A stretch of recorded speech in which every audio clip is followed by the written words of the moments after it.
presenting the epic, the ever-useful Vampire Necro.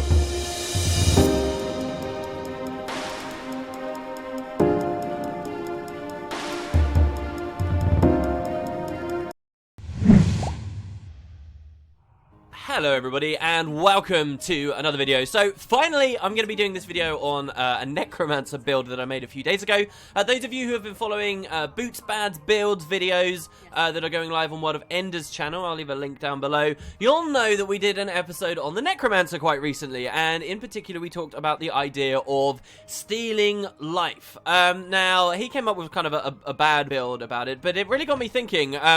This is clearly something that doesn't really work for Necromancer. What I'm about to show you guys in this video isn't a serious build for any format of the game. It won't work really in PvP, it won't work in World vs. World, it won't work in dungeons. In PvE, running around it can work, but then pretty much anything can, and I'll explain why it doesn't work in those areas. But I was still fascinated by the idea that, you know, you have Necromancer, and Necromancer, in my opinion, for builds, even though they don't fit solidly into the meta consistently, Necromancers actually are in quite a good space for build variety. Like, you look at any facet of the Necromancer, and there is reasonable play to that facet. So, for example, if you want to make a minion master Necromancer, like, that's actually a thing. You sometimes see it in low-tier conquests, and it can have minor effectiveness in hot joins. Even sort of roaming 1v1s in World vs. World, you might find it has a place. Then you look at the idea of very heavy condition Necromancers. Condition and attrition particularly is where Necromancer shines, and even since launch, though again it's never slotted perfectly in as one of the best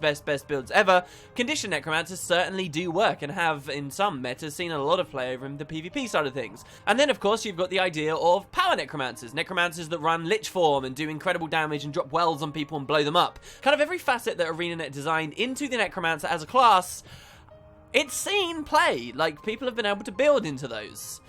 Except one facet. You know, we've had the conditions, we've had the raw stuff, we've had minions. You can look at any class of utility skill, really, and people have used them. You know, they've used a lot of spectral stuff in Condi builds, or even just knocking people off of stuff in Edge of the Mist. Everything's really seen some use, except one mechanic that the Necromancer does own and is supposed to be good at, and just doesn't see much play, and that is the idea of life stealing, of vampirism. A little bit of history about me, actually, as a Guild Wars player. Long before I ever made videos, long before I'd even conceived of this channel, when I first started playing Guild Wars 1, I used to play a Mesmer, and one of the Mesmer skills at launch was this ability that read, take conditions that are on your foes and spread them to all other foes. It was basically an epidemic, but for Guild Wars 1. And I foolishly saw this skill and thought I could combine it with a Necromancer skill, Life Siphon, and I kind of tried to make a life steely kind of build where I would spread this hex out to all targets. For many reasons in Guild Wars 1 that never ended up working, but this general concept, I guess, is the first build I ever tried to make in this entire franchise. And so I thought, you know what?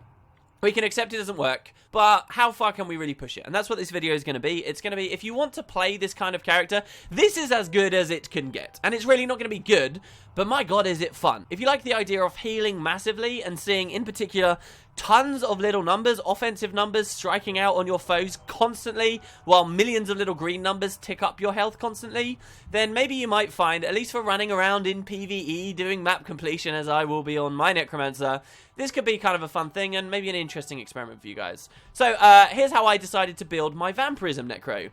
These builds have existed. I think ArenaNet are a little bit scared of it in Guild Wars 2. In GW1, there was the idea of running Ranger/Necromancers who would touch Necros, and they would run up to people and use vampire abilities like Vampiric Bite, and they would literally sap health. They would bypass enemies' defenses completely, like blocks and dodges and armor, and they would just take chunks of your health away and give it to themselves. And they keep doing it and keep doing it and keep doing it, and they'd use mobility stuff to keep up with you until eventually you were dead. And it was a very strong build. Come Guild Wars 2, this kind of bruiser playstyle, the idea of bringing kind of a celestial style bruiser Necromancer into the game, this is the build that would fit with, but we just don't see much play. But how close can we get it in spirit? Well, I'm going to show you guys two things. First, we're going to look at the traits for now. This build will still exist intact, if not be buffed, which I'll demonstrate to you guys, with the patch that moves us to the specialization system. I actually have everything. I can show you the guys that just in a second. But if you wanted to make it in-game right now, you're going to be running into 3 lines. You're going to run into Spite, you're going to run into Curses, and you're going to run into Blood Magic. Blood Magic is probably the most obvious thing we should look at first of all. Blood Magic is our Vampiric Vampirism line is giving us healing power, and it's giving us vitality. The healing power is actually important, because the way Vampirism stuff works in this game is when you steal life, the damage you do with that life steal is affected by your power, while the amount that heals you for is affected by your healing power. So it's not like if you do 50 damage, you will always be healed for 50. Both can scale independently. And so that means the stats we want for this build are going to be healing power and power. And I'll talk more about that in just a second. But so blood magic is good already for the innate stats. Then let's have a look at the minors. We got full of life. This gives us regeneration. The regeneration is actually kind of nice because we're going to be at high healing power anyway. We get this minor, incredibly important. Every single time we hit a foe, we steal life from them. And as you can see here, we're going to be stealing 45 health on every single hit we do, and that's going to be healing us for 43 health, which is pretty nice. Then we have blood to power, and this is going to give us more power when we're at max health. And power, again, is useful because that's what determines the damage that the life siphons themselves will do. So already just from the minors and speccing into blood magic, we're going to be stealing life on everything we do. Now, let's look at the actual traits themselves we choose. We get Bloodthirst. Siphon health is more effective. That's 20% more effective. That's why you see these numbers on Vampiric are appearing in blue. That's pretty much a no-brainer trait. Then we're going to take Vampiric Precision. Siphon health whenever we critical hit.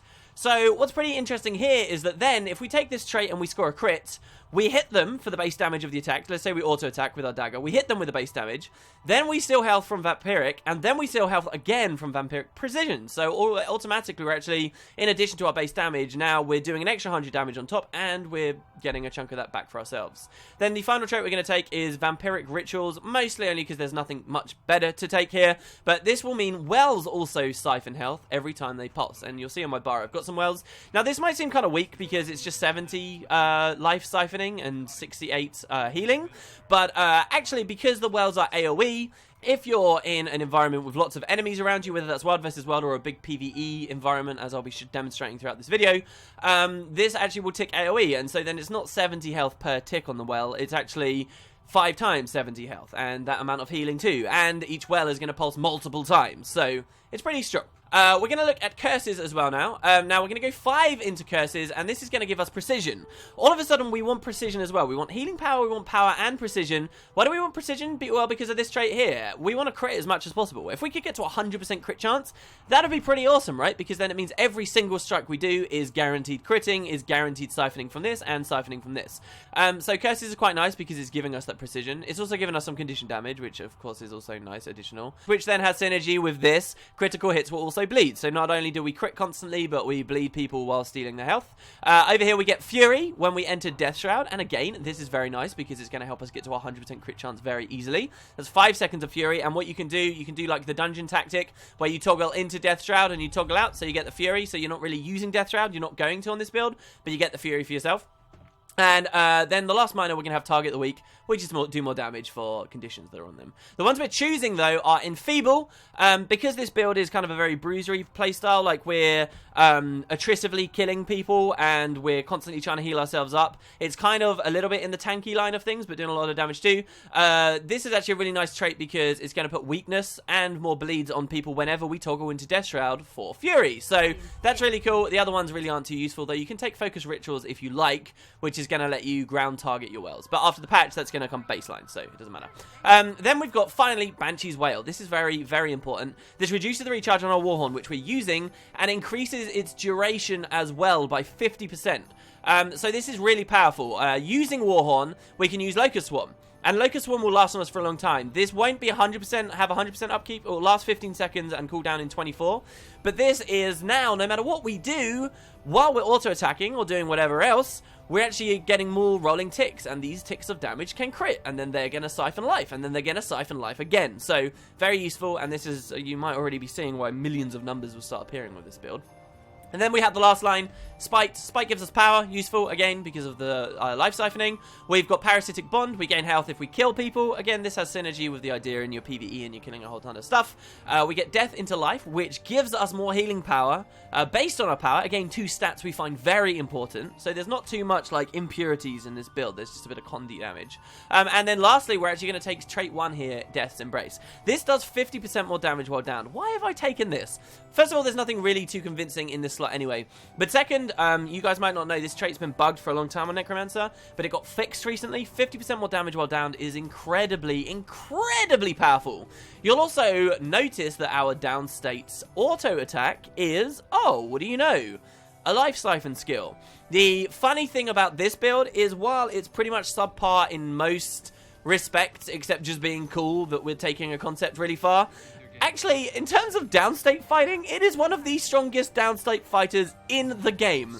It can win downstate fights against many, many, many classes and specs that may be fighting you, even outright kill people who were alive when you went down initially. Even against rangers who have got the OP pet stuff, you can fear the pet away, drop a well to poison them so they're not even getting much healing from their pet, and just sap their life. With this trait, you will not only do massive damage while you're downstate, but also that skill 1 will actively heal you rather than continue to have you die. So you can like out-heal auto attacks that people are doing downstate. Very, very, very strong. One thing that the build can actually do well, so I say take the trait for it.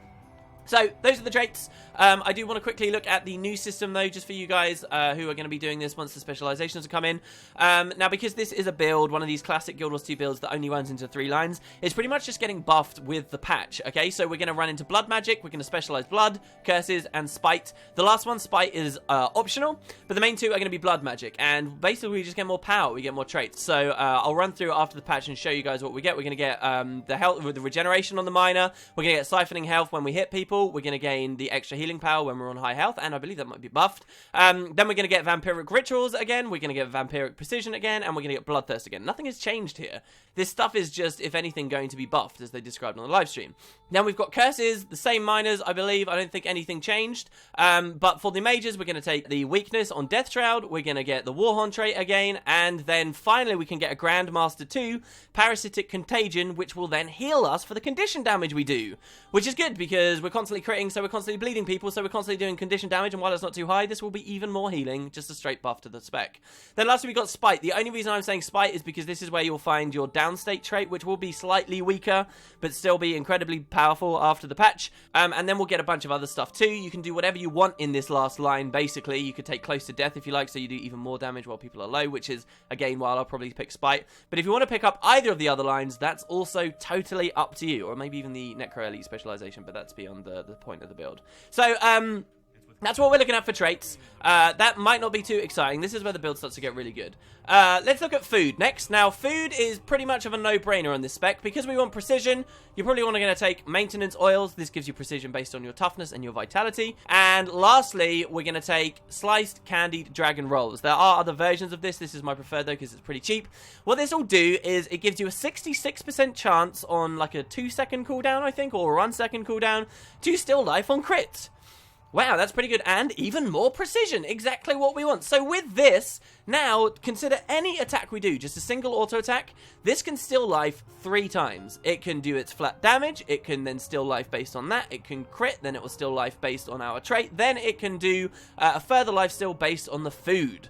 Suddenly a single auto attack is throwing quite a few numbers around. Now think about the auto attack while we have the Locust Swarm on. Now think about that while we have a well on. Think about a well that crits. A well will do its flat damage, it will crit, it will still life because it's well, it will still life because of our minor trait, it will still life because of the major trait, and it will still life because of the food.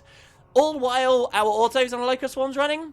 Yeah, maybe you can see how much healing is actually going to start pulsing in. Much of this AoE, even the dagger auto, now cleaves. So, that's what we're going to be running for food. Let's look at the gear too, because this is pretty cool. Also, you'll notice I'm running Zealot's gear. I actually, there's very little reason to ever run this in PvE, so I quite like that it's a unique thing. Again, it is power main stat, it's great for the lifesteal, it's precision and healing power miners. These are the only 3 stats we care about, and we get all of them. So that's the stats you're going to want to run. Be aware, Zealot stuff is pretty expensive.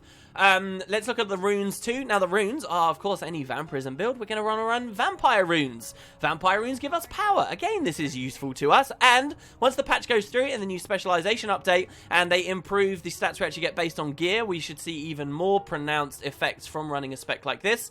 And even the miners on the rune set are pretty good too. Oh look, more life still. 15% chance when we're struck to cause our next attack to still life. So a well could do all that stuff I described already and even more. And then the next miner, after using your healing skill, your next attack steals health. Oh, so we could pop the Well of Blood, and the Well of Blood is now doing another hit as well.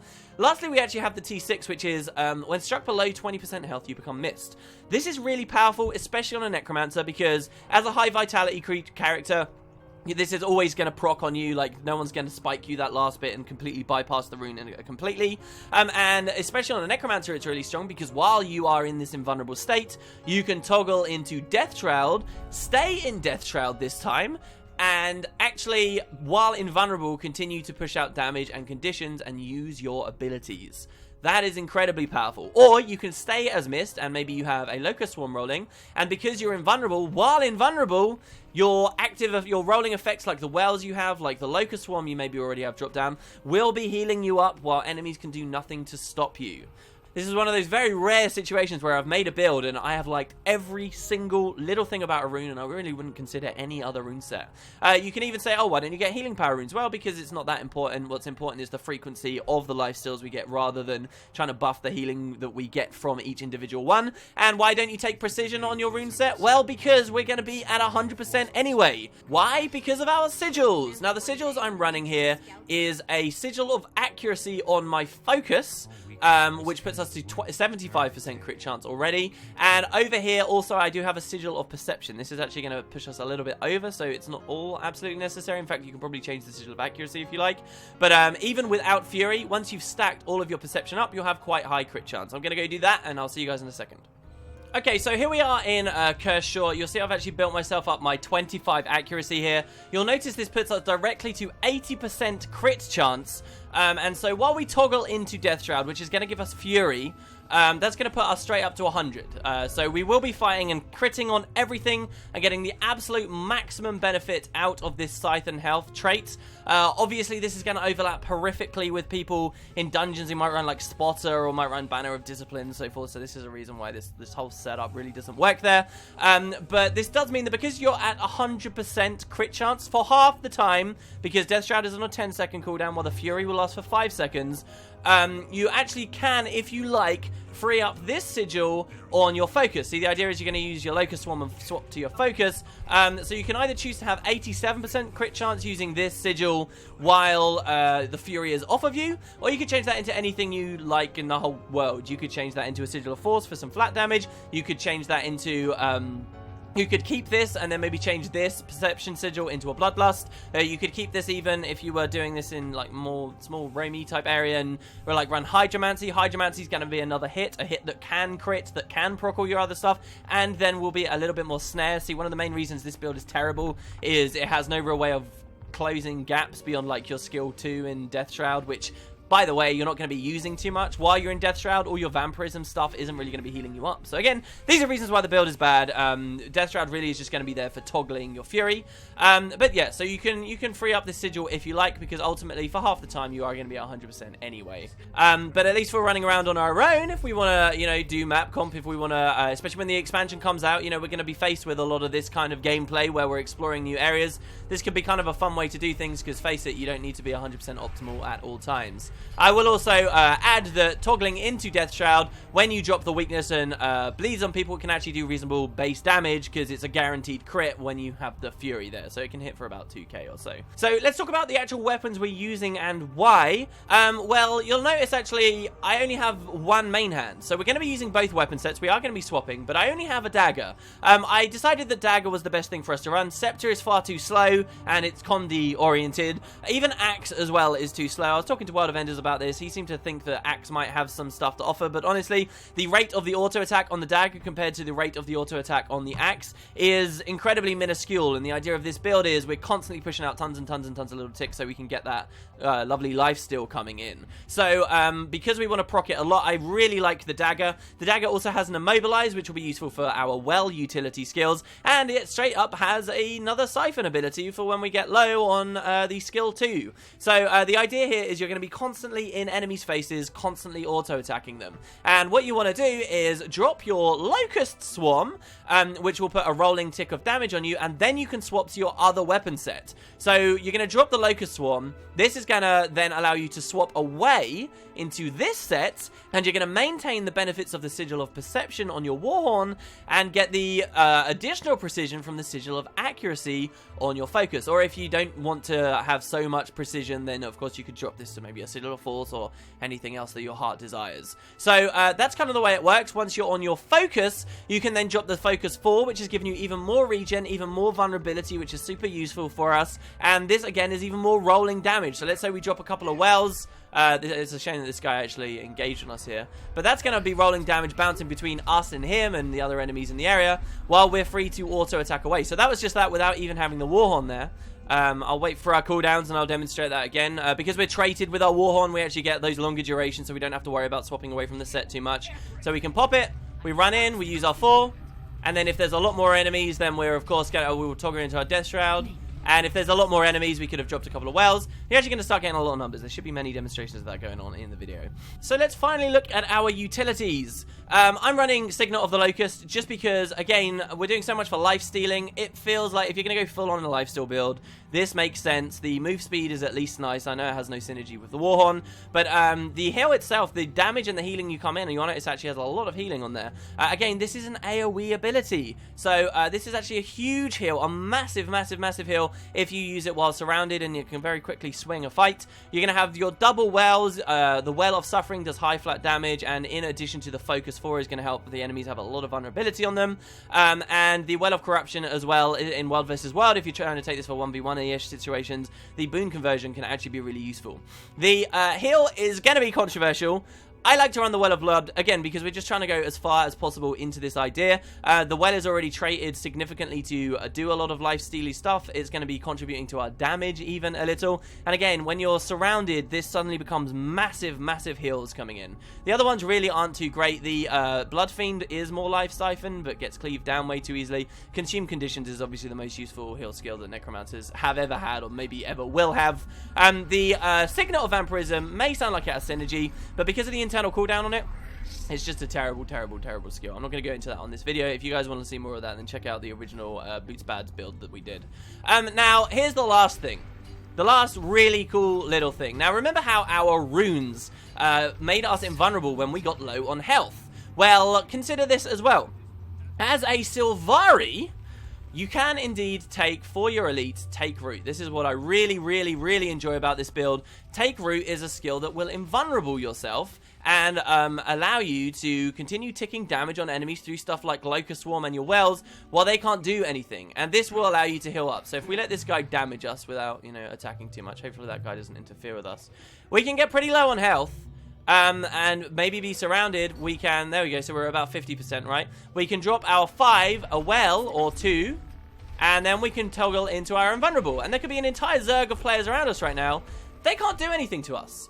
The other really cool little thing I like is this is then going to summon a bunch of turrets, which again tick a bazillion, million numbers off on whatever it is that you're fighting. So again, it's just more into this idea that you're going to have tons of numbers rolling around, and really it's just a very, very entertaining way to play the game. Of course, this isn't viable in PvP. Like, if you're going to take these utilities, you have no quality of life yourself. You're going to get knocked out. You're not going to have any utility for your team. Pretty much the same case in dungeons, though wells, of course, we do see some use there. But for World vs. World, smallish roaming, again, you'd probably do much better with actual useful stuff like the Spectral Wall, like the Spectral Walk, like Spectral Armor, like anything that's actually going to give you more quality of life. But if you can catch someone, if you can get a mob on them, you may actually find you win just a couple of 1v1s. Or even if it looks like you're going to lose, the fact you have 2 invulnerabilities to toggle into while you can be doing damage in Death Shroud and then an incredibly overpowered downstate, you may actually find you have a little bit more fun on this build than you'd at first expect.